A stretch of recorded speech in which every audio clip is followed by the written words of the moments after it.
Thank you, Mr. Speaker.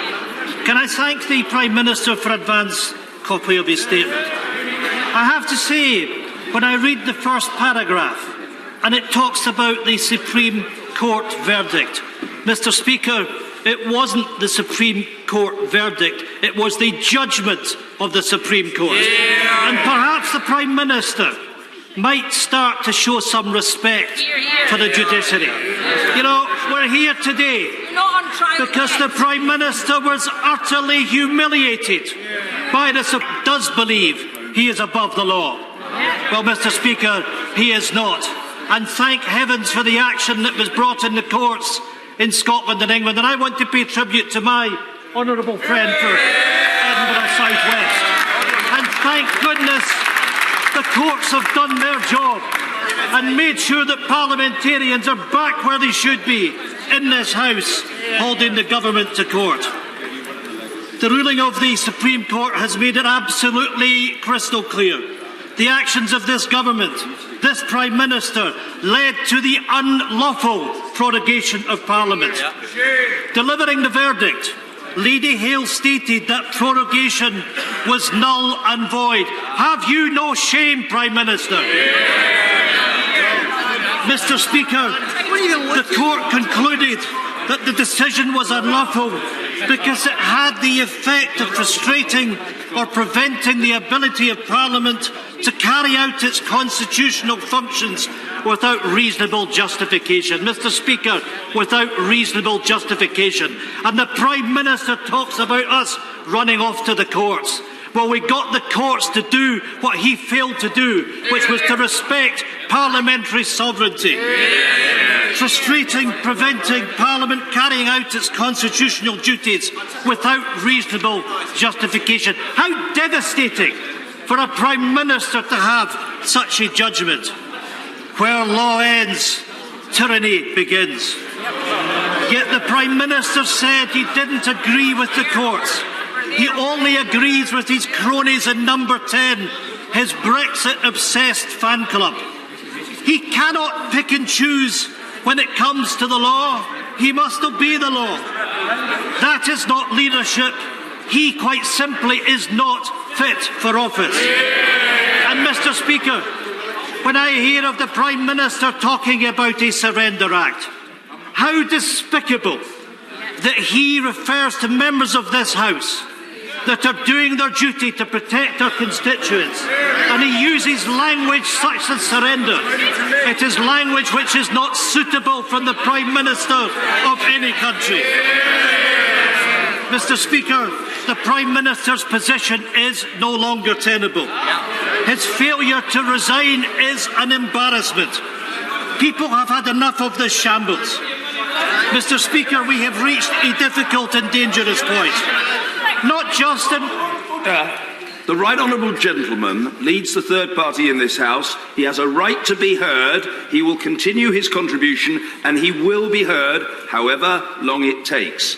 If the message has to be repeated again and again and again ad infinitum, so be it. He will be heard. End of subject. Ian Blackford. I am much obliged, Mr. Speaker.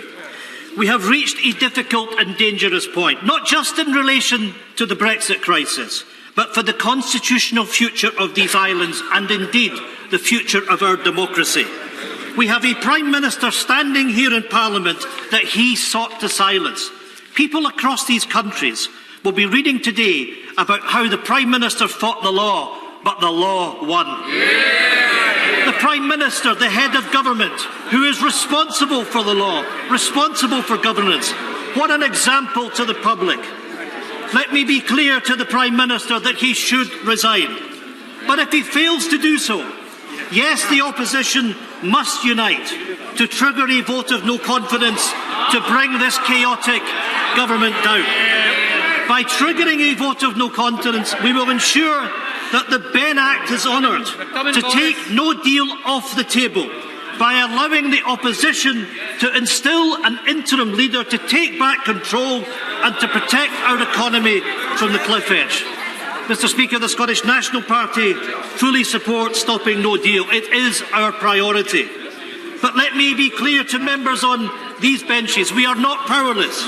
Doing nothing is not an option. This is the time for leadership.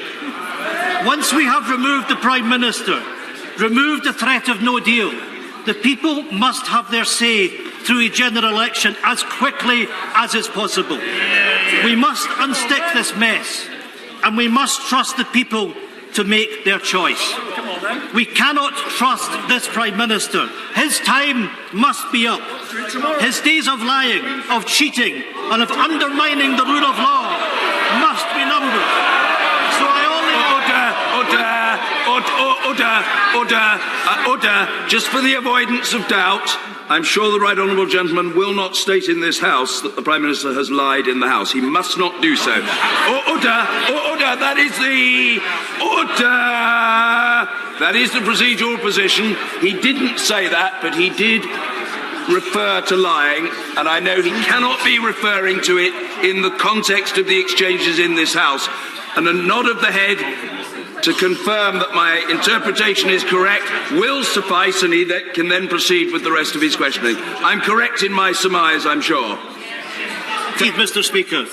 So I have one question to the Prime Minister for now. Do the right thing and do it now. Prime Minister, end this dictatorship. Will you now resign? The Prime Minister! Mr. Speaker, I thank the right honourable gentleman, and of course on his substantive point, we do respect the Supreme Court, Mr. Speaker, and the reason that I want a Queen's speech and wanted a Queen's speech is quite frankly, of course, because we have to do what we can as a united kingdom to remedy the waste and incompetence of the high-taxing, fish-abandoning government of the SNP in Scotland. And that's why we are investing in 20,000 more police officers.